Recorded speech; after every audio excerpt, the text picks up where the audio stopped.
welcome back to my YouTube channel, Sally Gezia. Pada kesempatan kali ini kita akan membahas sisi legalitas dalam membeli rumah. Seperti apa saja sih tahapan-tahapannya. Nah, mungkin untuk teman-teman yang mungkin bisa sekali sebut kaum milenial sudah mempunyai rumah-rumah incaran atau sudah sering melihat rumah-rumah, contoh-contoh rumah, sudah mempunyai planning untuk membeli rumah. Nah, mungkin di sini teman-teman juga pengen mengetahui gimana sih? Mungkin kalau biasa dengar, wah membeli rumah itu tahapannya itu susah, ribet dan sebagainya. Nah, di sini saya akan coba menjelaskan tahapan-tahapan apa saja dalam jual beli rumah secara singkat dan mudah untuk dimengerti. Nah, tanpa berlama-lama, mari kita mulai.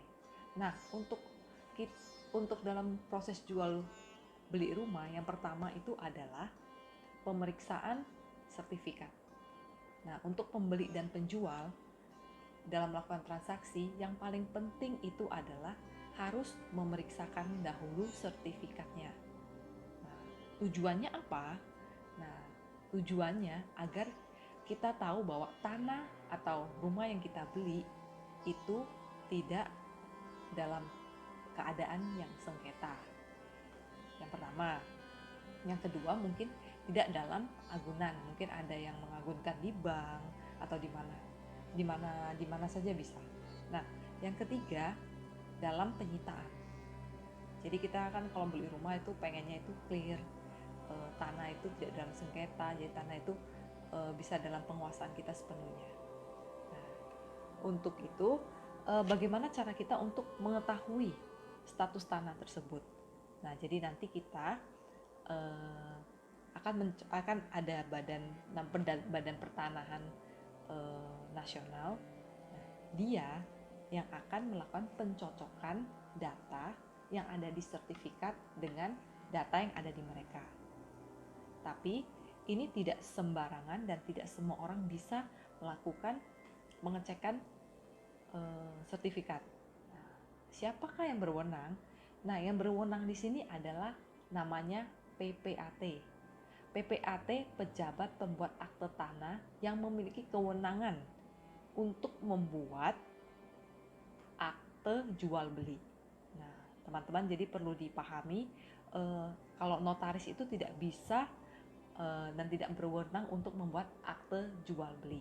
Jadi untuk teman-teman kalau memang mau melakukan transaksi jual beli tanah, alangkah baiknya mencari notaris yang sudah PPAT. Jadi lebih aman, lebih tenang, nah, karena semuanya sesuai dengan kewenangan dari si PPAT. Selanjutnya, apabila sudah dicek sertifikatnya dan bersih, tidak dalam sengketa dan tidak dalam hal penguasaan apapun, nah kita akan ke step selanjutnya. Step selanjutnya ini adalah PPAT ini akan memeriksa STTS PBB. Apa sih itu STTS PBB? Nah, mungkin teman-teman pernah dengar kalau misalnya orang tua setiap tahun itu pasti harus membayar PBB. Nah, STTS itu surat tanda terima store pajak bumi bangunan. Nah, jadi nanti di sini PPAT akan meminta STTS PBB-nya. Jadi kalau misalnya itu kegunaannya untuk mengecek apakah terjadi tunggakan pembayaran PBB atau tidak. Nah, sebagai pembeli itu berhak untuk meminta STTS PBB-nya. Nah, sebagai penjual itu wajib untuk membayar setiap tahun. Biasanya ada PPAT itu mungkin yang meminta 5 tahun PBB pembayaran atau 2 tahun. Nah, dengan begitu penjual atau pembeli jadi lebih clear dan tidak ada yang dirugikan. Nah, setelah sudah mendapatkan STTS PBB, kita ke step yang selanjutnya lagi, yaitu membayar pajak. Nah, mungkin teman-teman bingung. Nah, di sini saya akan memberikan rumusan berapa persen yang harus dibayar si pembeli dan berapa persen yang harus dibayar penjual. Nah, untuk pajak penjual itu ada namanya PPh. Jadi PPh itu sama dengan harga jual dikali 2,5%. Nah, totalnya itu yang harus dibayar oleh si penjual. Nah, ada good news untuk si pembeli. Nah, kalau pajak pembeli itu BPH-TB namanya.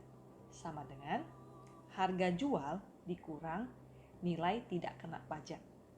Baru dikali 5%. Nah, kalau untuk nilai tidak kena pajak ini di setiap daerah itu berbeda-beda, ditetapkan oleh Pemda masing-masing. Nah, kita hitung kalau untuk di daerah Jakarta, DKI, itu ada pemotongan 80 juta. Tapi itu untuk yang baru pertama kali membeli rumah di Jakarta. Dan harus KTP DKI Jakarta ya teman-teman ya. Nah, kalau teman-teman bisa melihat di Perda Provinsi DKI Jakarta nomor 18 tahun 2010 itu mengenai BPHTB. Ya, setelah membayar pajak, tentunya untuk jasa PPAT jangan lupa teman-teman. Nah, untuk jasa PPAT ini itu tergantung dari jasa masing-masing PPAT. Jadi tidak bisa kita sebutkan angkanya berapa karena berbeda-beda. Nah, di sini juga harus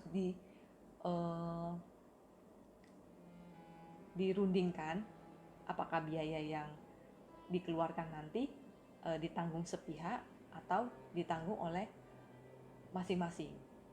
Jadi biar lebih enak, lebih clear, itu juga penting guys untuk dirundingkan. Oke. Setelah selesai dalam tahap membayar pajak, kita akan ke proses pembuat AJB. Nah, ini proses membuat AJB ini dilakukan. AJB itu akte jual beli. Nah, setelah semuanya dokumen-dokumen yang diperlukan itu sudah lengkap dan semua pajak-pajak juga sudah dibayar dan dilunasi. Oke. Nah, tadi saya sedikit singgung bahwa dokumen-dokumen yang harus dilengkapi. Nah, dokumen-dokumen yang harus dilengkapi ini untuk penjual. Nah, untuk penjual itu fotokopi KTP, NPWP, surat nikah apabila sudah menikah. Karena kalau penjual itu dibutuhkan persetujuan dari suami maupun istri. Dan kemudian fotokopi kartu keluarga, baru ada sertifikat tanahnya dan STT SPBB yang asli. Oke. Nah, untuk pembeli itu dibutuhkan KTP, KK, surat nikah, dan NPWP. Oke. Setelah itu, tapi teman-teman, kalau teman-teman membeli rumah, itu harus, misalnya teman-teman membeli rumah di Jakarta Barat, nah teman-teman bisa mencari PPAT di daerah Jakarta Barat. Nah, kalau teman-teman, jadi datangi PPAT itu sesuai dengan lokasi di mana tempat teman-teman membeli. Oke. Kemudian setelah selesai, dokumen yang sudah lengkap itu akan diserahkan ke PPAT. Kemudian PPAT itu akan memverifikasi terlebih dahulu dibutuhkan beberapa hari untuk memastikan keaslian dan keabsahan dari dokumen-dokumen yang diterima oleh PPAT agar tidak terjadi hal-hal yang tidak diinginkan kemudian hari. Oke, setelah selesai diverifikasi, maka akan dilakukan penandatanganan AJB. Nah, kalau udah penandatanganan AJB udah agak tenang ini. Oke. Nah, untuk penandatanganan AJB sendiri itu setelah terverifikasi sertifikat. Jadi sertifikat sudah dicek bersih, tidak ada masalah apapun, sudah clear. Nah, yang kedua, pajak itu sudah dibayarkan. Yang ketiga, ini wajib, yaitu wajib para pihak untuk hadir. Nah, pada saat penandatanganan itu biasanya ada dibutuhkan para saksi. Nah, itu bisa dari dari para pihak, atau biasanya ada pegawai notaris atau pegawai PPAT yang menjadi saksi. Jadi itu bisa juga didiskusikan dan dirundingkan siapakah yang akan dipilih untuk menjadi saksi dalam proses penandatanganan AJB. Oke. Nah, apabila sudah ditandatangan, maka secara hukum itu sudah sah akta jual belinya. Tapi secara administrasi belum. Karena ada yang namanya itu balik nama.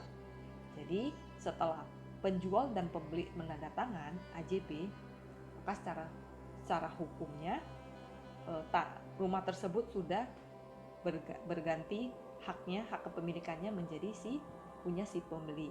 Tapi secara administrasinya belum. Nah, kita akan mengurusnya juga di PPAT. Nah, di sini teman-teman akan dibuatkan juga dokumen, yaitu surat permohonan balik nama.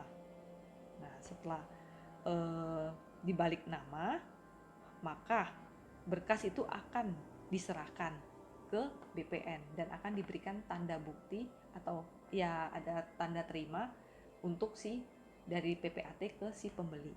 Nah, demikian nanti di sertifikat tersebut, nah ada nama penjual. Jadi sertifikat itu nanti akan dicoret oleh BPN.